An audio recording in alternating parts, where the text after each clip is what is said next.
para que el gobierno cambie de rumbo en su política económica o social o deje el poder. El bloqueo de caminos tiene esa misma significación. Esto nos muestra que la organización en el sector campesino no había desaparecido, a pesar de los intentos de cooptación desde el Estado. La fuerza social del campesinado, sin embargo, estaba muy fragmentada en diversas facciones, unas apoyando al gobierno y otras aproximándose cada vez más al sector proletario. Esta fuerza social trata de incorporarse orgánicamente a la Central Obrera Boliviana, aunque surge también en esa misma época un ala radical del campesinado, que se va a conocer como el indianismo. El indianismo no tiene ningún interés en aproximarse al sector proletario, no comulga con el ideario marxista. El indianismo plantea, desde todo punto de vista, la autodeterminación de los pueblos, la libre autodeterminación de los pueblos. Entonces es un movimiento mucho más radicalizado, en tanto que el catarismo va a tratar de aproximarse al proletariado para, como un aliado natural, impulsar la revolución social que planteaba, como lo dijo Itala, ese paradigma de la tesis de Pulacayo. El indianismo es considerado una especie de hermanastro del catarismo. El indianismo está conformado fundamentalmente por intelectuales aymaras.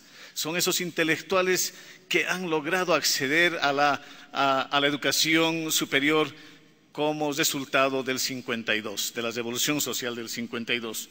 Destacan entre los primeros líderes Constantino Lima y Luciano Tapia, quienes logran ingresar electos al Parlamento de 1978, llevando por primera vez como sello de identidad indígena el poncho y el yuchu, a diferencia de los líderes cataristas que habían optado por la indumentaria occidental y abrazado el ideal marxista. De esta manera, los indianistas rechazaron la doctrina marxista y también, al mismo tiempo, despreciaban la Constitución de 1967.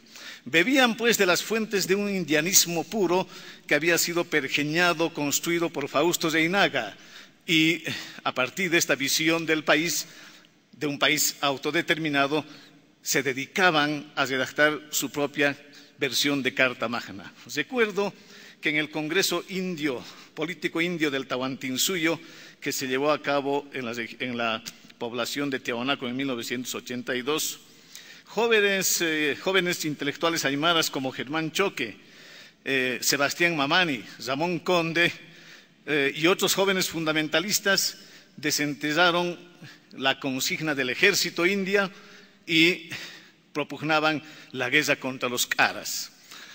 Estas actitudes parecían más bien exóticas y casi ligadas a una especie de folclore político y francamente eran despreciadas por los grandes debates que desarrollaba la gloriosa Federación Sindical de Trabajadores Mineros de Bolivia y la Central Obrera Boliviana.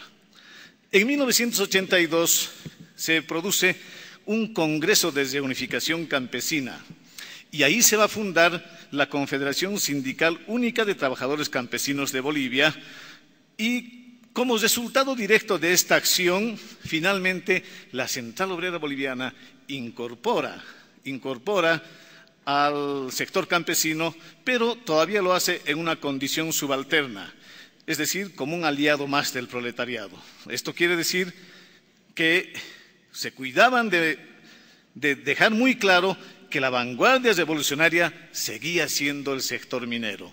Existen varios actos simbólicos detrás de esta actitud que desprecia el valor real de este sector campesino.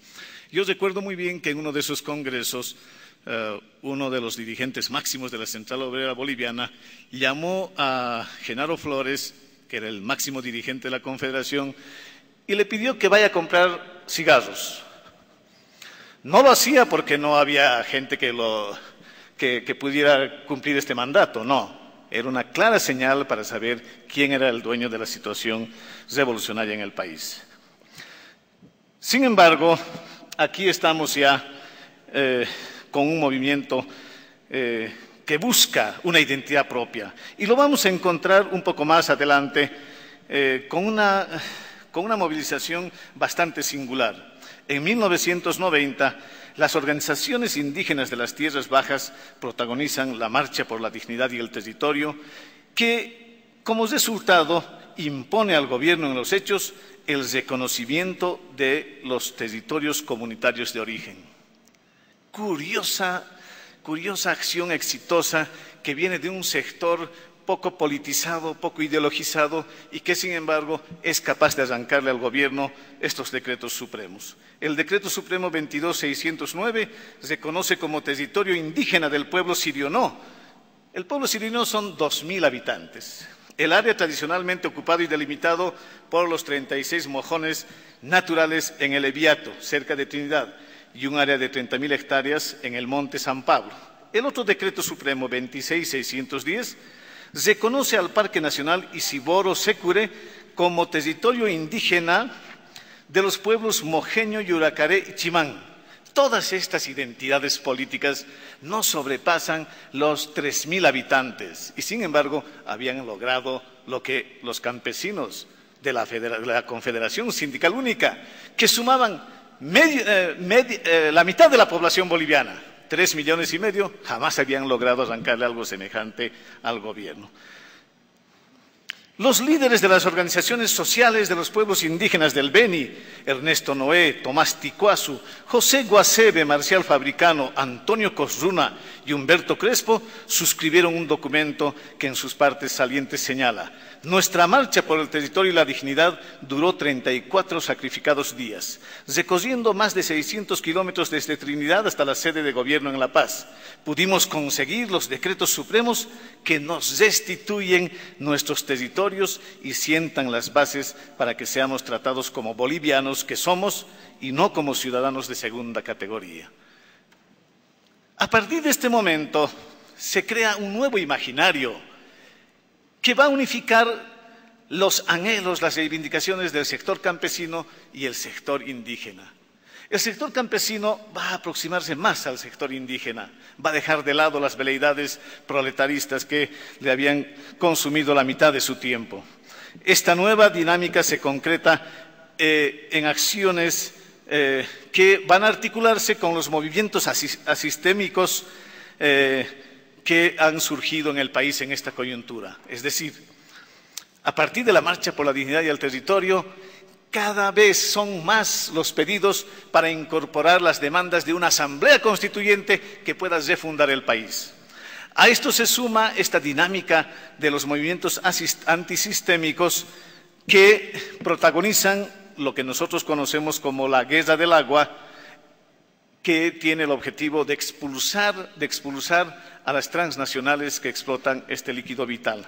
Y segundo, los bloqueos de caminos de abril y septiembre de 2000, donde muestra ya la fortaleza del movimiento campesino.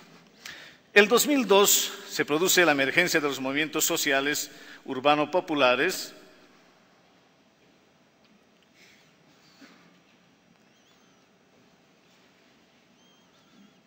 aquí está, muchas gracias. El 2002, los movimientos asistémicos habían superado totalmente las acciones de la Central Obrera Boliviana. El 2002 nos encontramos con otro país. Es un país que en el lenguaje de los políticos del viejo régimen se traducía como un país ingobernable. Es un país que no conocen, un país que no entienden. Ninguna de las recetas que aplican fielmente, que vienen obviamente del Banco Monetario Internacional y del Fondo Monetario Internacional, funcionan en el país. Es más, el 2002, una de esas recetas que pretendía aplicar el gobierno provocan casi una guerra civil. El 2002 entonces se produce la emergencia de los movimientos sociales urbano-populares que sellarán una alianza estratégica con los movimientos campesino-indígena originarios, acorralando al gobierno y al mismo tiempo apostando al cambio por la vía democrática, apoyando el liderazgo de un joven dirigente campesino, Evo Morales, en las elecciones presidenciales del 2002, con un voto sólido que le catapultará luego a la primera magistratura en las elecciones del 2005. Evo Morales era un indígena que había nacido en el Ayllu en un ayllu perdido de Oruro, un ayllu que no aparece en los mapas, no existe una referencia geográfica de este lugar donde nació Evo Morales. Pero Evo Morales sufrió en carne propia todo este oprobioso sistema de exclusión social de los indígenas. Primero, tuvo que asistir a una escuela caminando 5 kilómetros cada día para poder atender las clases y en la escuela debía castellanizarse, era obligado a aprender la lengua dominante y cuando retornaba a su hogar, los padres, comprendiendo que la lengua materna solo provocaba dificultades, le obligaron a olvidar la lengua materna. El resultado es que actualmente el presidente Evo Morales no habla ninguna lengua indígena, ni aymara ni quechua, y tampoco habla bien el castellano.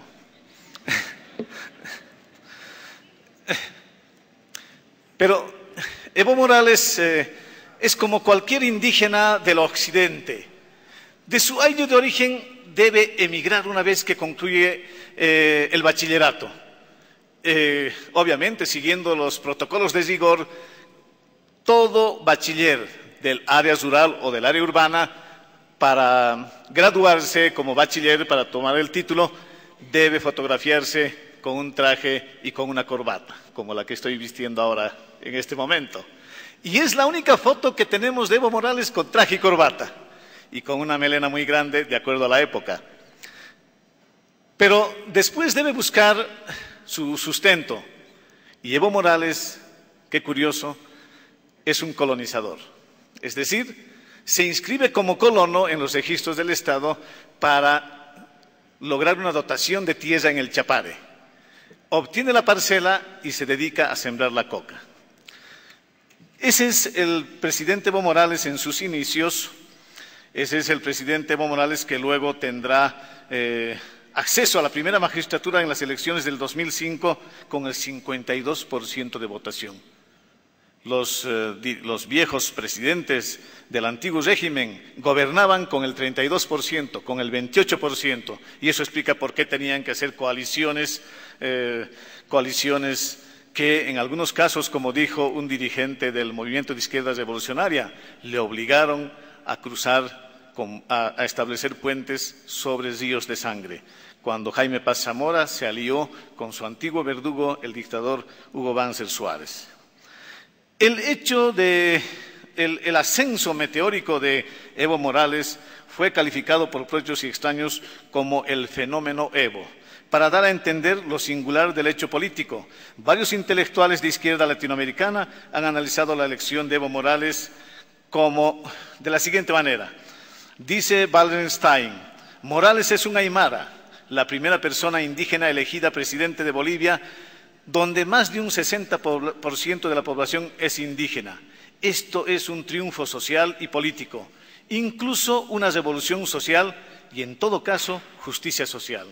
Ciertamente, el movimiento indígena y campesino no solamente reivindicaba tierra y territorio, sino que iba también en busca ansiada de una justicia social. La presión de los movimientos sociales asistémicos articulados al movimiento indígena provocan la renuncia del último presidente del antiguo régimen, el presidente Gonzalo Sánchez de Lozada, que debe salir del país renunciando ante el Congreso en octubre del 2003. Es precisamente en octubre del 2003 que los movimientos sociales y los movimientos indígenas imponen la llamada Agenda de Octubre, consistente en la convocatoria a una asamblea constituyente y la nacionalización de los hidrocarburos, tareas que, sin embargo, serán ejecutadas recién a partir de enero del 2006, pues los dos gobiernos de transición entre el 2003 y el 2006 no se animaron a llevar adelante esta agenda. Sin embargo,